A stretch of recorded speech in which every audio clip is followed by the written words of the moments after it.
Hi folks, Colm Granahan here, and this other man needs no introduction, Joe Doocey. He's back from the UK and, due to ongoing interest with Gardai and update you on what's happening with the Joe case. Just like to ask you, what prompted you to come back from the UK and what's the situation since? Well, I came back from the UK. I was in Manchester for 6 or 7 months. The reason I came back was I was trying to sort out the situation with the Gardaí from the UK and couldn't get any joy. I rang the Gardaí in Ballina, they wouldn't talk to me, wouldn't give me any answers. I had emailed Francis Fitzgerald and Noreen O'Sullivan. They kept ignoring all emails. Basically, I couldn't get any response from anyone in the Gardaí. It was as if they wanted me to stay away and keep away. So I decided to pluck up the courage. I had to face my fears, even though I was in fear of my life when I left Ireland and was coming back to an element of fear as well. I decided the only way around the problem was through it. So I came back. And I've been trying to sort it out since. As you know, we went up to the Phoenix Park last Monday to find out what was going on. Was there any charges there for me or whatever? To which they couldn't reveal anything. They weren't aware of anything. And after that, you were there yourself, Colm. You gave them a phone number to contact us. We waited around for a couple of hours. We were in the Ashling Hotel. They never got in touch with us, and we decided to head back to the west. And on the way down in Port Arlington, that's where the hit is. Squad cars everywhere, the MBCI. And I was locked up in Portlaoise for the night. The next day there was a bail hearing and I was charged with 5 counts of driving offences, endangerment and whatever. Again, all false, all lies, all fabricated by the Gardaí. But that's what I'm facing into now, getting the book of evidence on the 8th of March, and we'll see where it goes after that. Can I ask you, Joe, would it also be part of the reason you came home was the constant visits here to your dad? Yeah, and what happened with Anne as regards her job and things like that, I mean, yeah, the girls were out last October harassing my father, 78-year-old man, stating they had summonses for me. When I rang up, there was no summonses there. They wouldn't talk to me. So basically playing mind games. We've had an awful year. Anne was sacked from the My View practice by Aideen Durkin by email.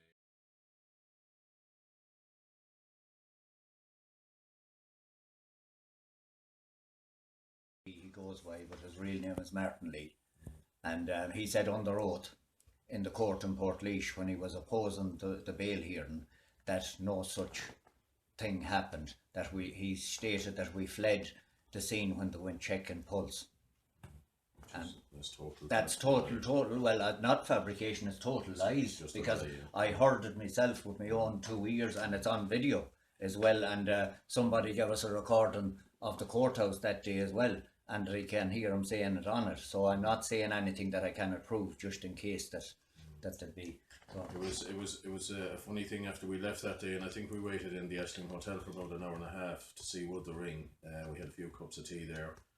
There was no contact by the Gardaí, so we decided to go home, and what more could we do?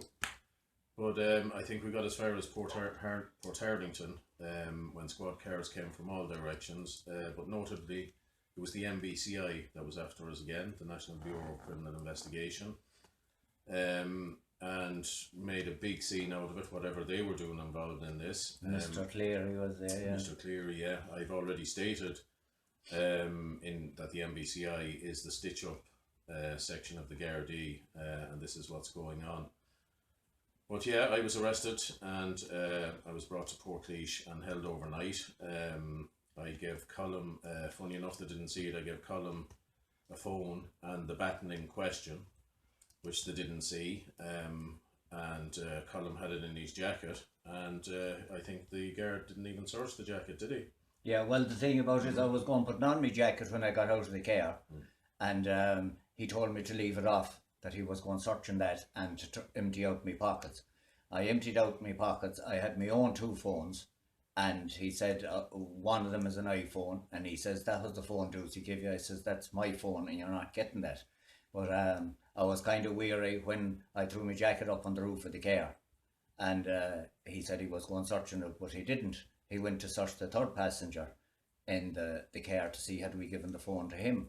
But strange enough for a detective, if the baton is the thing that causes all the doubt what they were doing about the Doocey house and how often they were in it, and the baton was in my jacket on the roof of the car, and I called him back from the squad car when he went back into the car to bring Joe Doocey to Portlaoise, and I says, are you not going to search my jacket?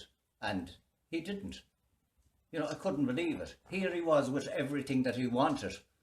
The NCBI asked me about the baton, and he asked me about the baton that day after them arresting Joe Doocey. Like, if they want the baton, they know what they have to do to get it, and that is to tell the truth. That was the reason the baton was there on the day, and again, it's issue number 10089 with the Gardai stamp on it, whoever owns it. We have no problem returning it once they tell us who the guard is that it was issued to, and why they were on private property around my house in the middle of the night with no warrant or no reason. And the thing that brings into question for me is that's one time that we wouldn't have known about, but for the baton surfaced. How many times? And like, I was here 4 or 5 o'clock in the morning times, and the dogs going barking outside. Like, you know, what I'm thinking now is that we're being monitored probably for a year, you know, with this, because of Integrity Ireland. Like, you know, we have absolutely nothing to be afraid of. We're doing nothing wrong, and as I said to them before, if we are, come and arrest us and charge us. But the thing about it is, because the files and the things of Integrity Ireland was found in Joe Doocey's house, and the last day in the court, the judge, an impartial judge, asked him, was he the leader of Integrity Ireland? Like, what problem do they have with Integrity Ireland if we're trying to expose corruption? What it makes you think is who was talking to the judge before the case. And I mean, you had this sergeant that goes by the name of Jerry Lee, Martin Lee, whatever name suits him, I think. But the amount of lies that sergeant told, even on the bail hearing, was absolutely ridiculous, and we will be bringing that up again. Again, the judge was very prejudiced on the day. You've seen it. She set the bail at €5,000 after asking me what my means were.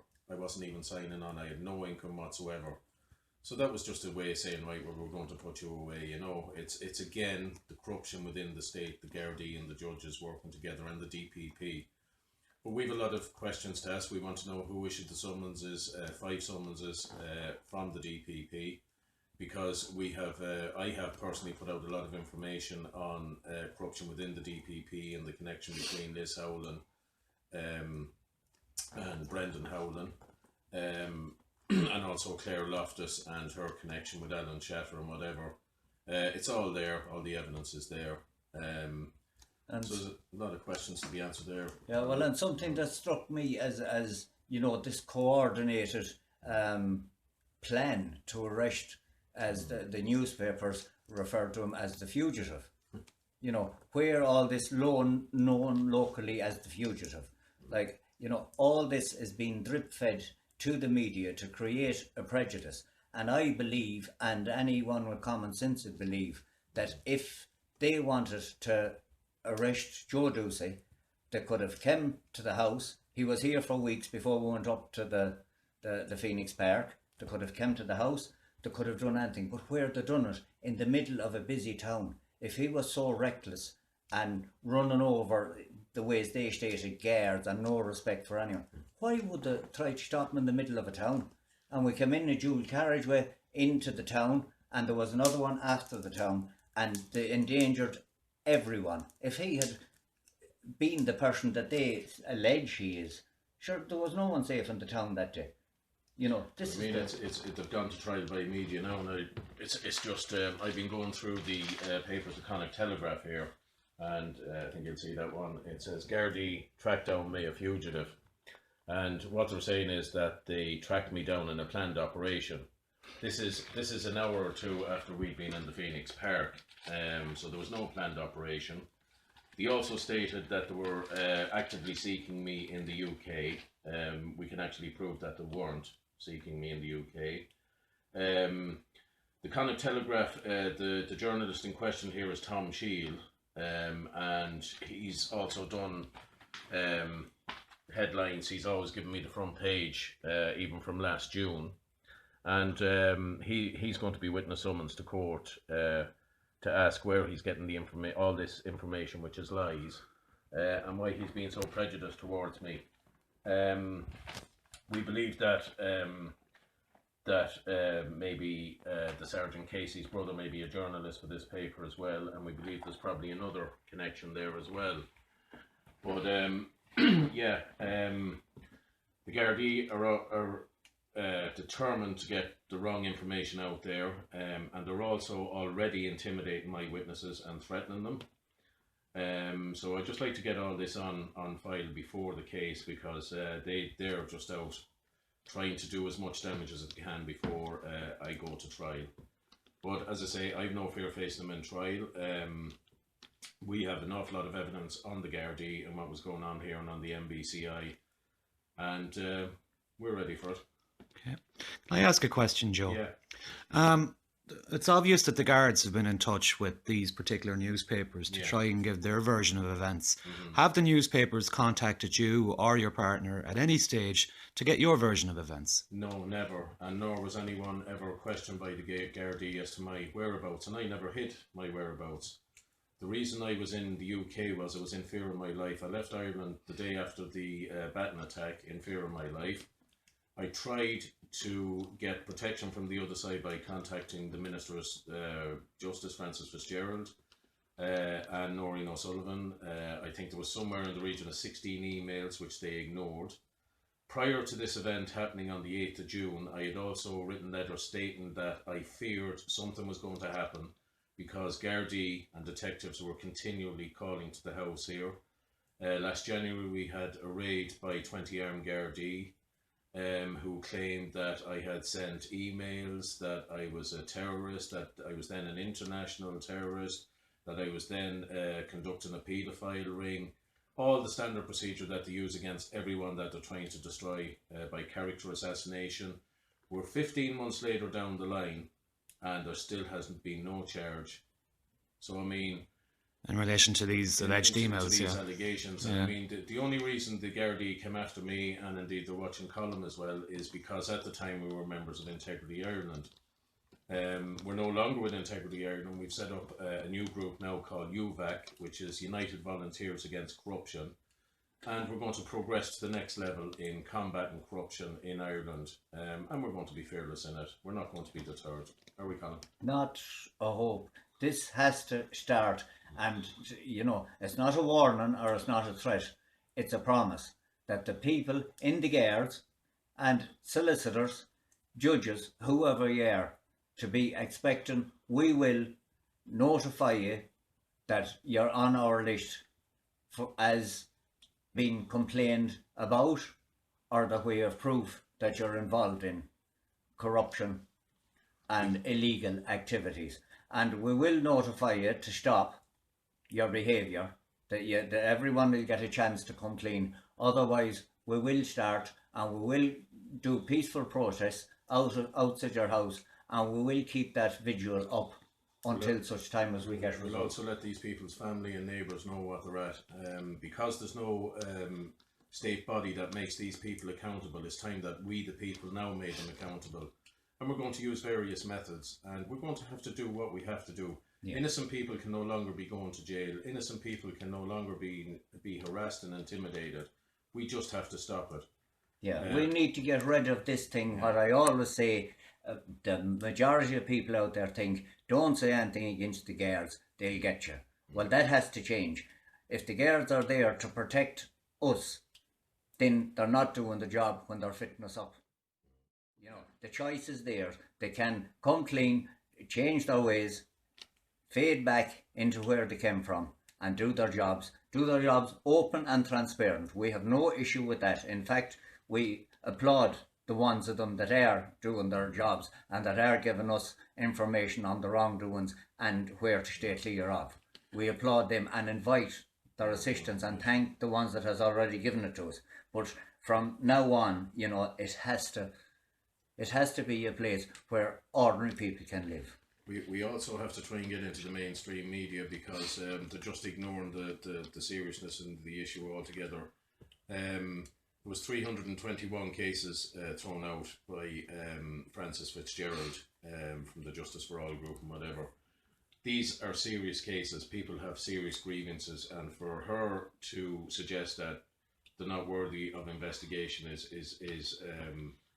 it's an endorsement that our government is involved in corrupt activity in covering up for corrupt Gardaí and the system. We have to keep opening it, we have to keep exposing it, and I think that's the only way it's going to back. Just in relation to those 321 cases, I've talked to a number of those people already, and a lot of them have 8, 9, 10 witnesses, video evidence, the whole shebang. And the applications that they made came back as they didn't have enough evidence. Yeah. It's just that there is a volcano ready to erupt under the surface on the damage being done by corrupt courts, judges, solicitors and Gardaí. I know I have 16 years of harassment to bring up in my case, and I'll be bringing up every bit of evidence on it. I'll be showing where I was stitched up in the past on statements I didn't make. I'll be showing medical reports where I was previously beaten up by Gardai. And I have a lot of witnesses and a lot of testimony to bring in to this. So I'll be fighting these charges every step of the way. Well, good luck with that, Joe. I certainly hope you get some justice. Well, I'm going to be telling the truth. I know they're not. So. Okay. Yeah, and as we say in this organisation, the truth doesn't gather legs, but the lies do. And there's one person that I just don't want to feel left out again. That's when you mentioned the corruption and the guards and the solicitors and the judges, is Mr. Fintan Murphy. Not to forget that we have forgot about you, Fintan, because we haven't. Okay, lads, thanks very much. You're welcome.